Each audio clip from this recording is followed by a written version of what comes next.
Hello. What's your name and what did you accomplish this weekend? Steven Angora. I got best lease in. I also got fifth with LeBlanc.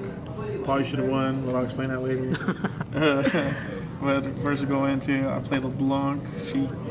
She conquers her hold. She discards a card, copies a unit at the battlefield. You conquered her hold, and the champion played is LeBlanc. She draws a card when she dies, and then she dies at the beginning of your turn. You draw two. So the clones get temporary states that at the beginning phase it'll kill the unit. So Death Knell will trigger at the beginning, and you'll draw two. And yeah, I played LeBlanc because I was scared to play it on the main event because Diana hard counters it, and I had to find a way to theory to beat Diana for a while. And there was one last thing I could do, and I wasn't prepared for it yet. But after seeing there was only 16 people who played Diana, I played LeBlanc because all the 16, nobody made top 16. And I was kind of waiting for the meta to shift because Diana gets dumpstered on by Master Yi, and people finally realized it. So I kind of thought the tournament was free, and it was. And then I even managed to be able to beat my hard counters, LeBlanc and Vex, with some of the theory I came up with battlefields. So to start with the runes, at the event I played 5 Mind Rune. It's because I played Dr. Mundo on the side, but usually you should play 4 Mind, 8 Order. If you don't play Mundo, play 4, 8. If you do play Mundo, play 5, 7. Then for battlefields, so the problem with LeBlanc is she also can lose to Master Yi too. She doesn't hard counter Master Yi, people think. You lose a lot to getting when playing Windswept and Starscream because you can't control combat ever because you're a LeBlanc deck, and even when you do have interaction, you don't win against their interaction. So when you're playing Windswept and Starscream versus Master Yi and Diana, you're just allowing them to go 1, 2, 3, 4, 5, 6, 7, 8 easy. An easy way to just lose. Where at LeBlanc, if you just survive into the late game where your ceiling's achieved, you beat every deck. So I was trying to find ways to not have to waste Aspirin Climb game 1, and obviously cloning and double scoring is good, but the games where you play Windswept and Starspring and go 2, 4, 6, 8 and win those games, you'll win those games anyways if it survives to the long game. So the thing that I theoried on was Paper Tree. The reason for it is when you play Paper Tree, it doesn't matter who's holding the battlefield, it gives you the extra rune. And then give you the extra rune gives you an extra turn to summon a Rift Herald early, or just to play on curve early, and that's all that matters. The other one that says whenever you hold, only you get a rune. That you can't, like I said, you don't control combat ever, so you have to play Paper Tree because it doesn't matter if they hold it. And then also from not playing Windswept Heath for the double ganking and the Starspring to get the double conquer, you also remove an extra point that they would usually otherwise have. So in game 1s, the game aspects change a lot in LeBlanc, and I was able to 2-0 Diana and beat the other 2 Vex players I played against 2-1 as well. And I saved Windswept for game 3s. And an Aspirant's Climb is actually LeBlanc's best battlefield to me because it just guarantees that you get the ceiling. You shouldn't care about ganking over. Against all the shitty decks, yeah, of course it's broken. The other shitty decks can hang with this. But Master Yi, Diana, you'll lose from your own battlefield, and I feel why would you play that if it makes you lose most of the time? So that was the biggest difference. Then for units, so I had to go on the battlefields. It's the most important thing, because every deck plays the same. I played 3 Scout. Oh wait. 3 Century. You have to play these. I go second a lot versus decks because it's weird having to take first when you only have 6 2-drops in the deck. It's only around 55% with mulligans till you see your 2-drop. And thankfully, with the times that did go first with this deck. I drew a 2-drop every time, so it was cool. And against the LeBlanc mirror, you should be going second. And if I would just say playtest going second, you'll understand why, because they have a high chance of not opening a 2-drop, and it's better for you to be playing LeBlanc into reconquering over Windswept or Starspring and having access to Vi, because if when you're going second with the LeBlanc mirror and you're the attacker, you get to clear their things, and it's hard. It cuts them off from playing Karthus basically early, because if they don't play when you're going second, you're cut off from playing Karthus because you can't go into combat officially with Karthus and try to like Vi over. You're going to end up losing Karthus over that, so it's important. And basically, when you're going second, you try to establish Karthus first, and you probably win. And then the 3-drops, Dignitary, Karthus. Out of the engine that I prefer to use, I always choose Dignitary and Scout if you have to mulligan, because you always have access to LeBlanc to draw cards. It's more important that you get more runes in every deck, so you can get your ceiling faster than everybody. The other cards that I threw for Diana is Safety Inspector. It's just cold a week, and I try not to use Baited Hook a lot of situations because it baits you into certain lines of play that you like auto lose a lot. And Safety Inspector also lets you aggressively Baited Hook, Karthus, and Dignitary as well in game states that otherwise you wouldn't. It makes a huge difference. And in the late game, when your bait hooks whiff less compared to other decks because you have Safety Inspector. Because even when you hit low thresh units, at least you're killing something and triggering. Vi, she's unfortunately very important in the deck because she allows you to beat all the other decks except for ones that play Vex. And she's important in Windswept, but she's terrible seeing against Diana. Mixologist, he's the best card against Aurora. I actually think it's like an 80-20 matchup for LeBlanc versus Aurora. You should just allow Aurora to do whatever they want, because ceiling for ceiling, your deck is better. But as long as you keep drawing infinite cards, they'll always end up losing. I played the best of Aurora the day before, and he also the best of Aurora from the last regional. Then I also played Summoners Weekly. I was playing Aurora too, and it was kind of, I don't say free, but it was. I just have like an understanding of the matchup to where you'll be able to get multiple mirror images, and there's nothing you can do to stop you, or you'll just harness Dragon everything, or Safety Inspector. Because basically you'll have infinite cards in hand, and when they try to go into combat and contest you, if you have Mixologist and Karthus, it's game.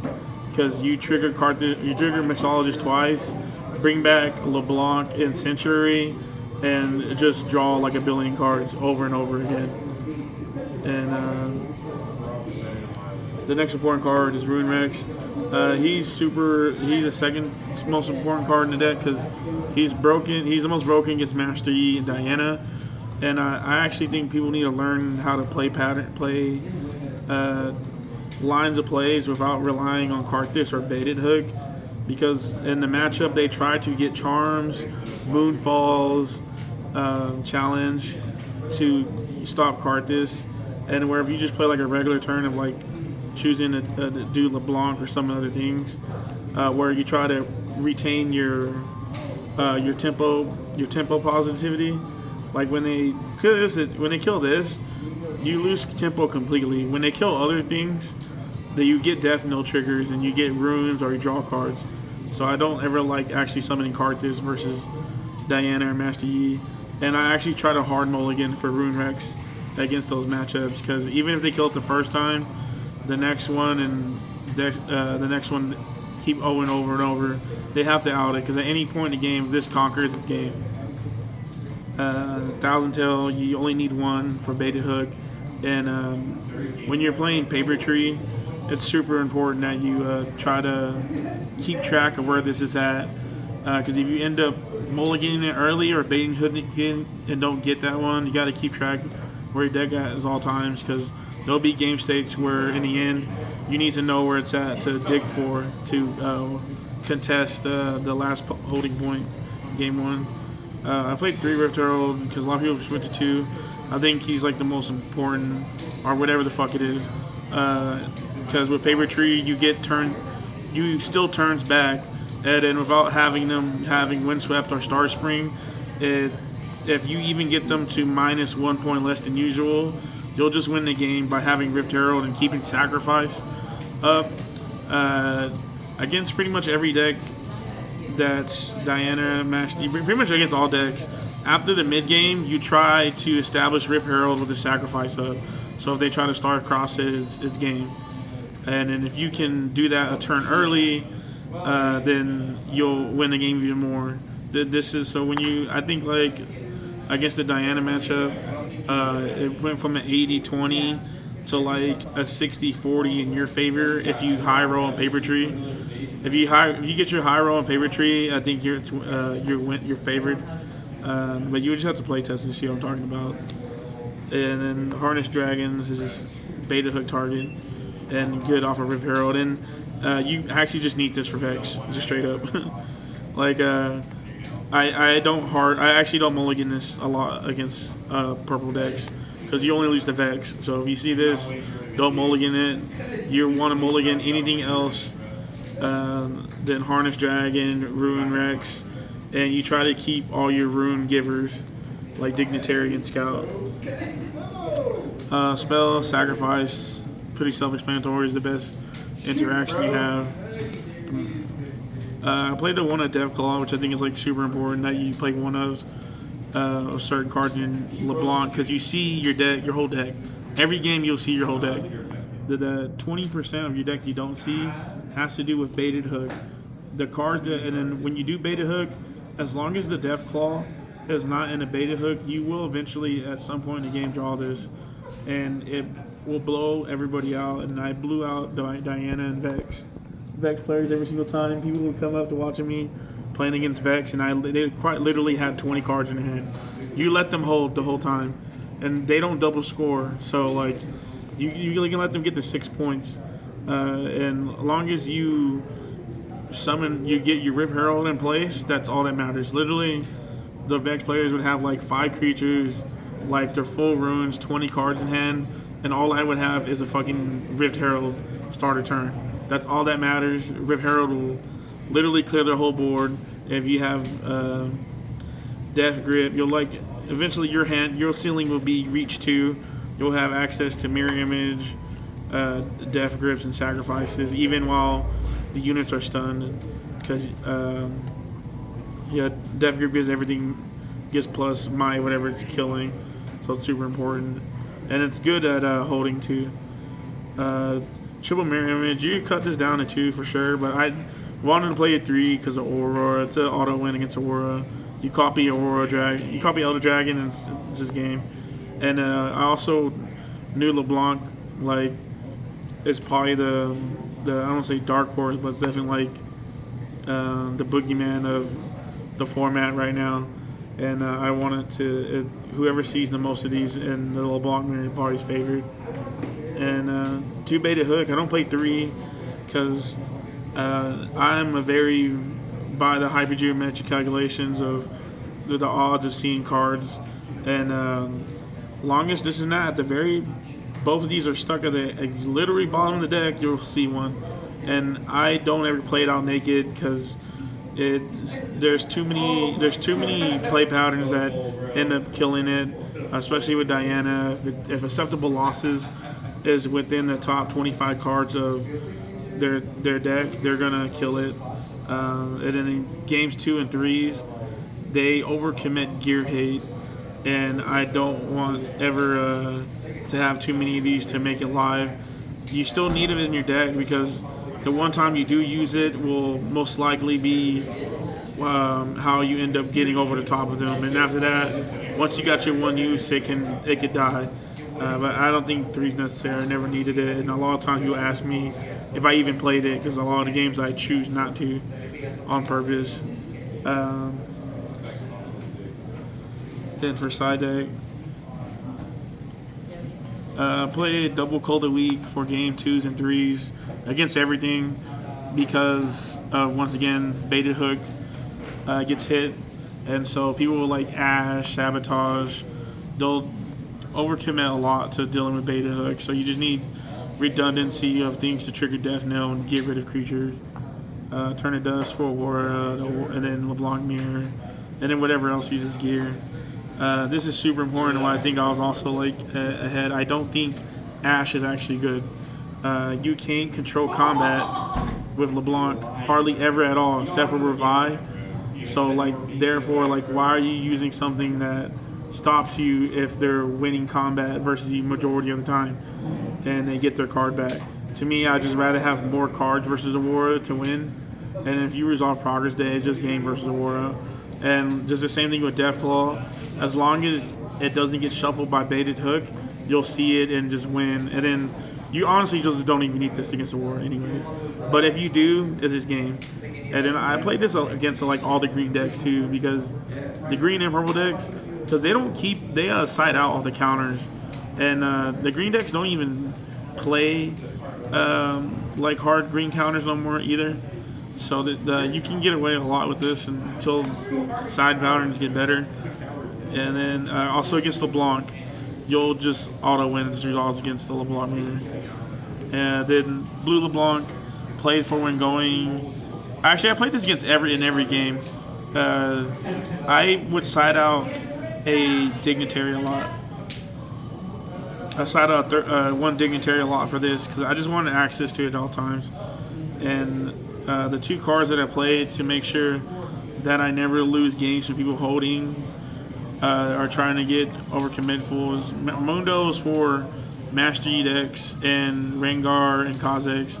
They literally can't do nothing to it. You just win when you summon it. This bad boy treats me good every time I side it, and I always summon it for some reason, which well, it's not hard because of Rift Herald, and secondly, like 8 is not hard to get either. And if you get to 11 with Mirror Image, this thing's broken as shit, and there's nothing they can do to contest it. You will literally be like at 18 might most of the time with this thing. Then I played Atacon because like he's the best card to have outside of for this battlefield. Because if you high roll this off a baited hook, or even just get to play it, because Mixologist reduces it, Hardened Dragon reduces its cost, and so does Safety Inspector, to where it makes it a 5 cost. So even when you have it hard open in hand, it's still good. To where when you do play it and it holds, you make a copy, and then when you have 14 might plus double trigger for you have to sacrifice, it's the best one to do. And also in the late game too, it's also like if you have it hard in your hand, you like trigger over something big like Rift Herald or Hardened Dragon for 2 costs and then mirror image it. It's like once again one of the better cards you can test. And I would recommend playing it because it's also, I think it's the better card to contest LeBlanc mirrors with too, because it doesn't have to do anything with combat like Thousand Tail. It makes you sacrifice the creature outright. And then that's pretty much it. I went X1. I should have won the whole tournament, to be honest, but they wouldn't let me take back a play. Usually everybody gets to rewind whenever they want to, but for Steven, he didn't get to. They didn't let me discard a different card, and there was nothing that changed about the game state except for a reflection token happening. And then also the day before, I had the same thing come up in combat to where I tried to argue the same thing that the head judge used against me, that too much game information was revealed, and they let someone go all the way back from their turn, remove the unit from combat, start from drawing off, do a whole completely different play. But when in my simplified game state against this my opponent who I lost to, he had 1 card in hand and one rune up, and there's nothing he could do, and that's like besides the point. They made a very arbitrary ruling, and I don't understand why. And they weren't consistent with me the day before, and everybody was like, that watch was like kind of like, why the fuck wouldn't they let him take it back? But if they did, I would have won that turn. And nothing against the player at all whatsoever, it's more against the staff. And Yeah, it's pretty much it though. Any shout outs? Shout outs to Toronto Universe Games, my sponsor, and where I work at as well, and my teammates, Ricky, and then he's not a teammate, he's just an employee named Kai, worst Diana player ever. Yeah, I'm thankful for a lot of him beating me up the whole 2 weeks and then losing to me 2-0 tournament. And a shout out to all the people who I went with. It was super fun. AJ and Logan and Lucas. Even if I didn't do good, it was a great tournament. And besides just the judge call, it was still a great tournament overall. I just think they could be more consistent with certain rulings that are not the same with at regionals. But yeah, other than that, if you have any questions, just leave it down below in the comments and I'll answer them. And until next time, take care.